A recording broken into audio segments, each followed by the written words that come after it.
यही व्रतों की तो महिमा है। अब मुनिराज हैं, अब मुनिराज ऐसे नहीं कि कुछ प्रयोजन नहीं है और एक चलो घूम आते हैं, ऐसा नहीं।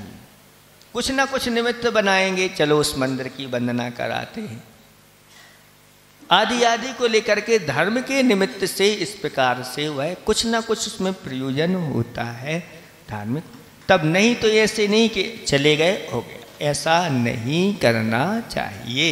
ये वृत्ति है, और वृत्ति की सारी चर्याएं व्यवस्थित हो जाती है, यदवा तदवा नहीं होती। ऐसे इस प्रकार से वह भोजन नहीं करता जो देखने में अशोभनीय लगे। एक बार क्या हुआ कि कोई वृत्ति थे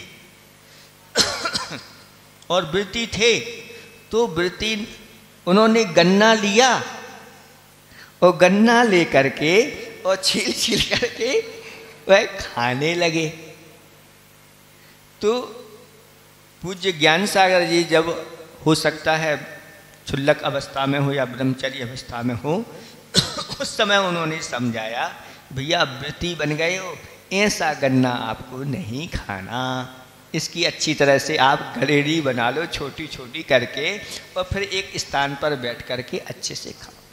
और ये प्रयास तो ये करना चाहिए कि भोजन करते समय कुछ खाते समय बार बार मुख से बाहर निकालने वाले ऐसे काम नहीं करना चाहिए।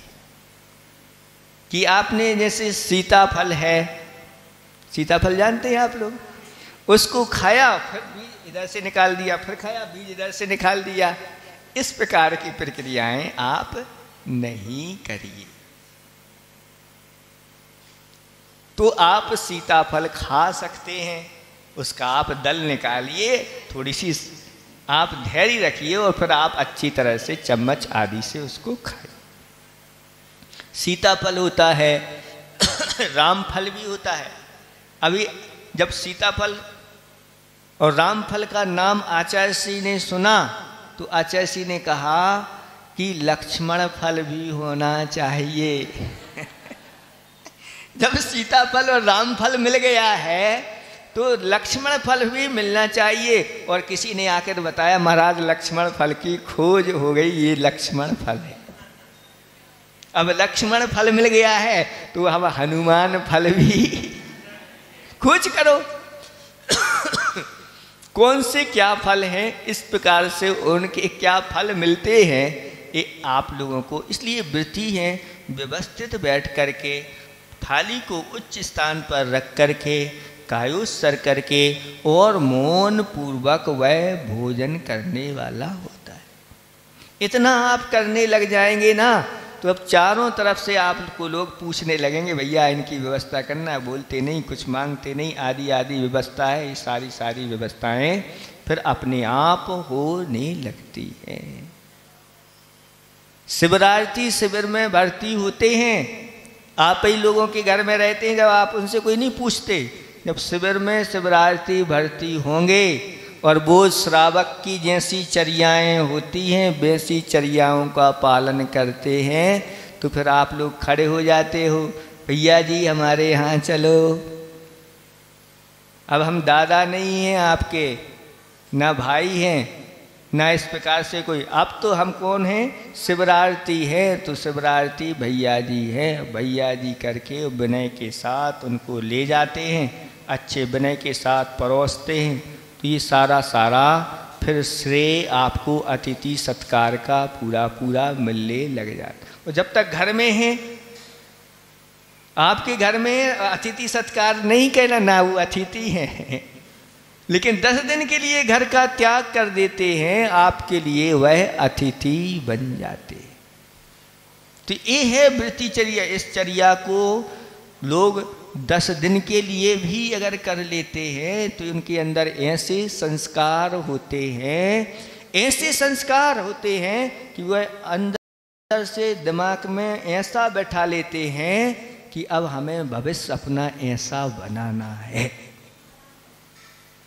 आपको बता दें, हम बैठे हुए हैं आपके सामने, पहली बार हम शिविर में भर्ती हुए।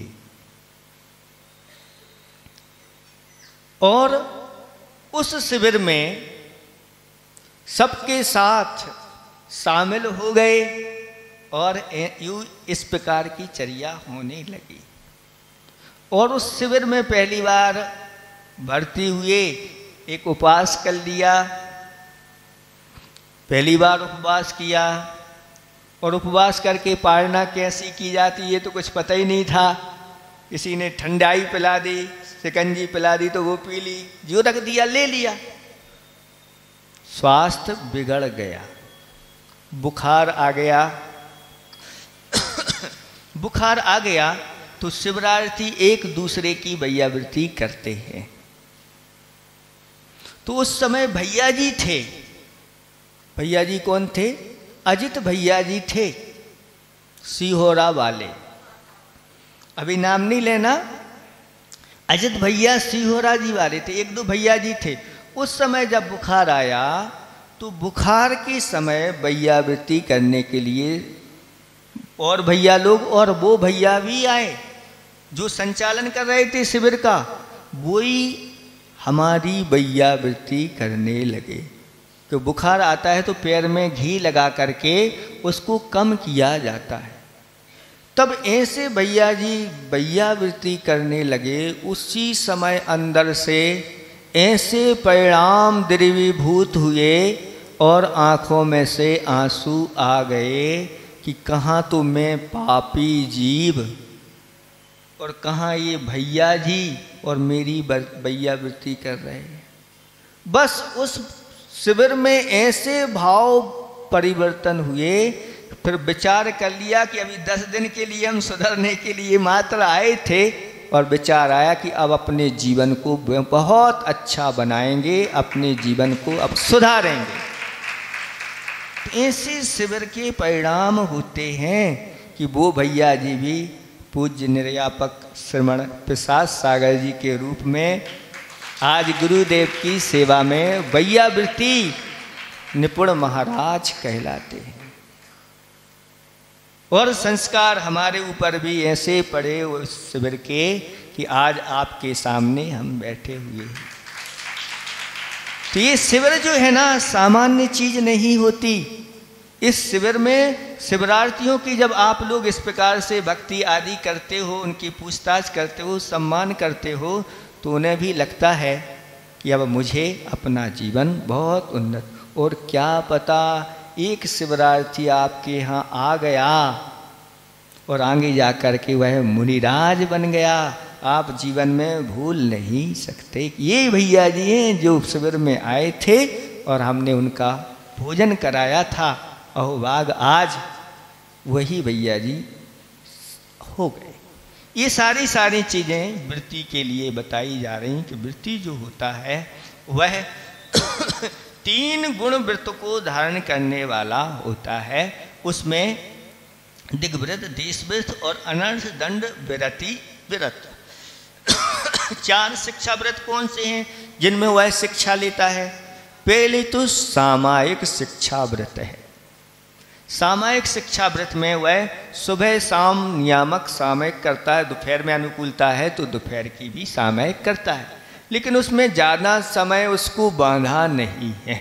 जितनी उसकी शक्ति है बैठने की, आधा घंटे की, 24 मिनट की, 48 मिनट की हो जाए तो बहुत अच्छा है। तो उसके लिए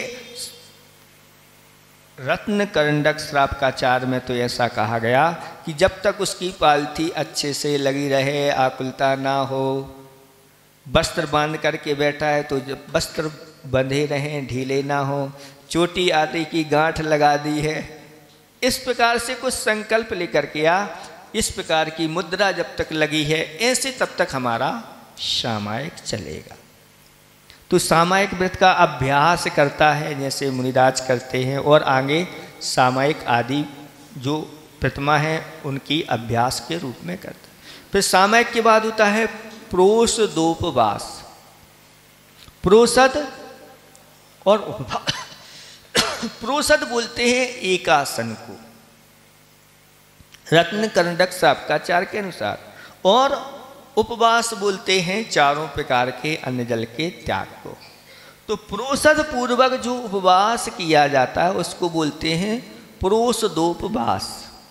चूंकि ये प्रोषदोपवास पूर्ण रूप से तो तृतीय प्रतिमा में, चतुर्थ प्रतिमा में होता है, लेकिन यहाँ पर वह उसके लिए कह दिया कि अगर शक्ति हो तो आप उस दिन उपवास कर लो, आगे पीछे आपके लिए एकासन करने की कोई आवश्यकता नहीं है।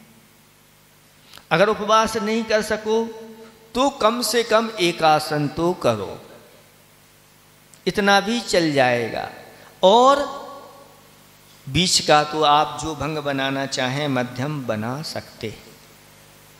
दूसरी प्रतिमा में इतना तो हो जाता कि अष्टमी चतुर्दशी वह शक्ति नहीं है उपवास की, तो एकासन कर लेता।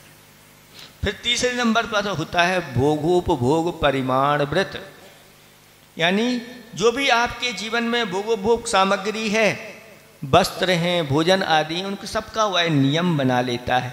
2 बार ही भोजन करेंगे, बीच में पानी लेंगे तो 1 बार लेंगे, अथवा बीच कोई औषधि आदि की छूट रख ली। कपड़े आदि का बना लेता है, शयन का बना लेता है, गाड़ी से आने जाने का, वाहन का बना लेता है, गीत संगीत आदि का नियम बना लेता है, बिस्तर आदि का भी बना लेता है, पलंग आदि का भी बना लेता है। इस प्रकार से जो भी भोगोपभोग की सामग्री है उन सब का नियम बना लेता है। वह भोगोपभोग शिक्षा व्रत है। और एक अंतिम होता है अतिथि समविभाग। अतिथि समविभाग जो है उसका एक व्रत है, मतलब उसका पेपर है, प्रतिदिन देना उसको आवश्यक है। कोई वृत्ति है, आप उसको मना नहीं कर सकते कि आप अतिथि सत्कार नहीं करो, आप पड़गाहन नहीं करो, क्योंकि बहुत सारे चौके लग रहे हैं और आप पड़गान करोगे, आप वृत्ति हो और आपके पास महाराज जी जल्दी आ जाते हैं वृत्ति को देख करके, तो आप ही आपके यहाँ जाएंगे तो हमारा क्या होगा।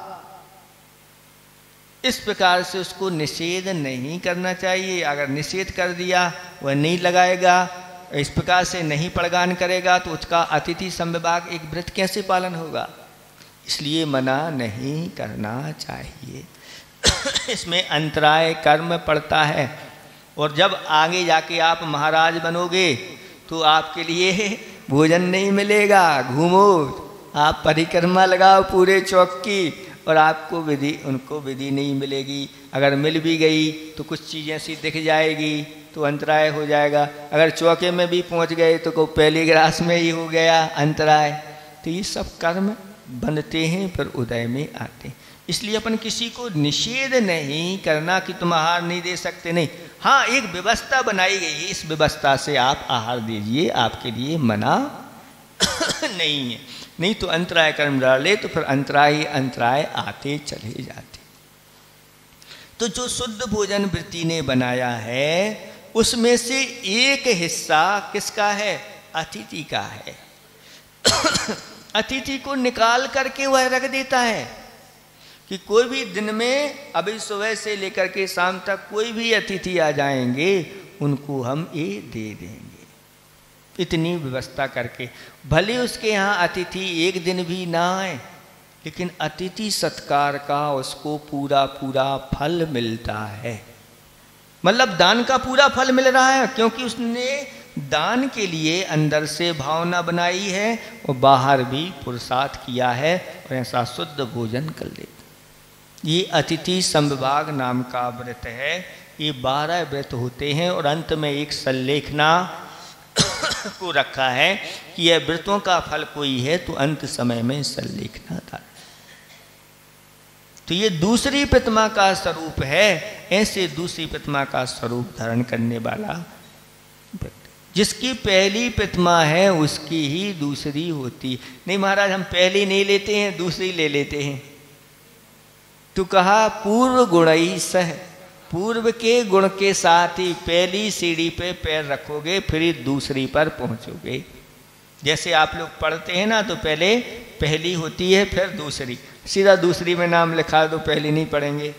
नहीं, पहली का पहले आप प्रमाण पत्र लाइए। ऐसी ही व्यवस्था यहाँ भी बनाई गई है। किसी ने मान लो ब्रह्मचर्य व्रत ले लिया, अब इसकी ना पहली प्रतिमा है ना दूसरी प्रतिमा, एक भी प्रतिमा नहीं है, ब्रह्मचर्य व्रत ले लिया। तो क्या हुआ है, सातवीं प्रतिमाधारी माना जाएगा? नहीं, प्रतिमाधारी नहीं माने जाएगा, मात्र ब्रह्मचरी है। ब्रह्मचरी प्रतिमाधारी तो वही माना जाएगा जिसकी पूर्व में 6 प्रतिमाएं हैं और उसने 7वीं प्रतिमा को ग्रहण कर लिया। ये व्रत प्रतिमा अपने जीवन में अगर इतनी आ जाती है तो आचार्य भगवान कहते हैं अगर कोई व्रती बन गया है तो मात्र एक देव आयु का आश्रय उसको होता है देव आयु का बंद होता है और कोई आयु का बंद वह नहीं करेगा।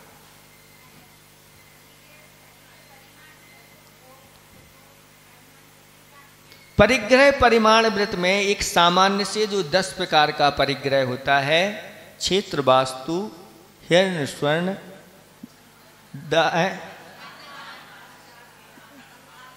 धन धान्य, दासी दास और कुप और भांड, ये तो बड़े बड़े परिग्रह का हो गया। अब इन परिग्रहों को किस प्रकार से हम उपयोग आदि में लेते हैं, भोजन आदि का बनाना के 2 बार भोजन करेंगे, ये भोग में आ जाता है। वस्त्र इतने रखेंगे आदि आदि, या वस्त्र इतने पहनेंगे एक दिन में।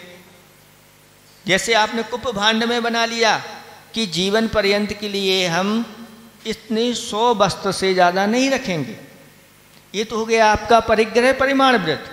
अब भोग में प्रतिदिन में 4 वस्त्रों का सेवन करूँगा, 6 वस्त्रों को ही पहनूंगा आदि आदि, ये हो जाते हैं भोगोपभोग, जो एक बार ग्रहण करके फिर दोबारा ग्रहण नहीं किए जाते, वो कहलाते हैं भोग। और उपभोग बार बार उन वस्तु शर्ट आदि वस्त्र आदि बार बार पहनते हैं तो वो उपभोग आ जाते हैं। तो ऐसे प्रतिदिन की अलग चीज़ें प्रयोग में जो लाई जाती हैं वो भोग सामग्री कहलाती है। तो इसमें परिग्रह परिमाण में और इसमें अंतर हो जाता है। ठीक है। तीसरी प्रतिमा सामयिक प्रतिमा है। तीनों संध्या काल में कम से कम 2 घड़ी है ना, उस सामयिक को करना, वो सामयिक प्रतिमा है। और चौथे नंबर की प्रतिमा है प्रोषद उपवास प्रतिमा। इसमें उपवास करना है आपके लिए, एक आसन पूर्व में करना, बीच में अष्टमी चतुर्दशी को उपवास करना, फिर नवमी के दिन और अमावस्या या पूर्णिमा के दिन एक आसन करना, वो प्रोषदोपवास नाम की चौथी प्रतिमा है, उत्कृष्ट है। अगर नहीं बनती तो कम से कम अष्टमी और चतुर्दशी को उपवास तो नियामक है। अगर नहीं बन सका वो भी तो कहते हैं सप्तमी अष्टमी और नवमी को 3 दिन लगातार एक आसन करना है, शाम को कुछ नहीं लेना। त्रयोदशी चतुर्दशी और अमावस्या या पूर्णिमा को तीनों दिन लगातार एक आसन करना है। ये जघन्य रूप से, अब किसी की शक्ति नहीं है, करना चाहता है तो ठीक है, साधकों के लिए बहुत सारी सुविधाएं दी गई। 5वीं प्रतिमा होती है सचित्त त्याग प्रतिमा। सचित्त त्याग प्रतिमाधारी अब सारी वस्तुओं को अचित्त करके खाता है यानी जल हो, चाहे वनस्पति हो, चाहे बीज हो, चाहे नमक आदि हो, ये सब सचित्त भक्षण नहीं करेगा। अब इनको क्या करेगा, अग्नि के द्वारा प्राशुक करेगा, अथवा किसी घर्षण आदि के माध्यम से प्राशुक करेगा, या कुछ ऐसी वस्तु डाल देगा जिससे वह वस्तु प्राशुक हो जाएगी। प्राशुक का अर्थ वैसे बताया गया है कि जिसका स्पर्श, रस, गंध और वर्ण इनमें परिवर्तन होना चाहिए, तो वह प्राशुक वस्तु है। जैसे सेव फल है तो सेव फल को और सीधा सीधा तो नहीं खाएगा, बना करके खाएगा। तो बना लिया, तो बना करके जो पीस है, अब इस पीस में किसी प्रकार से इस पीस में कोई अंतर नहीं आया, उसका वर्ण भी वही है, स्पर्श भी वही है, रस भी वही है, गंध भी वही है, तो अब ये सचित्त है। तो अब इसको अचित्त बनाना है तो इसको अग्निपक्क कर दीजिए। जैसे ही अग्निपक्क होगा इसका स्पर्श अलग हो जाएगा, जैसा रस कच्चे में था अब इसका रस अलग होगा, गंध जैसे आती थी उसमें अब इसमें दूसरी प्रकार की गंध आएगी, और स्वाद में भी अंतर आ जाएगा। फिर काय के लाने का, तो आचार्य भगवंतों ने कहा कि सचित्त त्याग प्रतिमा जो होती है वह दया मूर्ति है। अब उसके अंदर दया आ गई है, अब इसमें किसी प्रकार का कोई जीव का कोई भी अंश नहीं होता, एक इंद्रिय संबंधी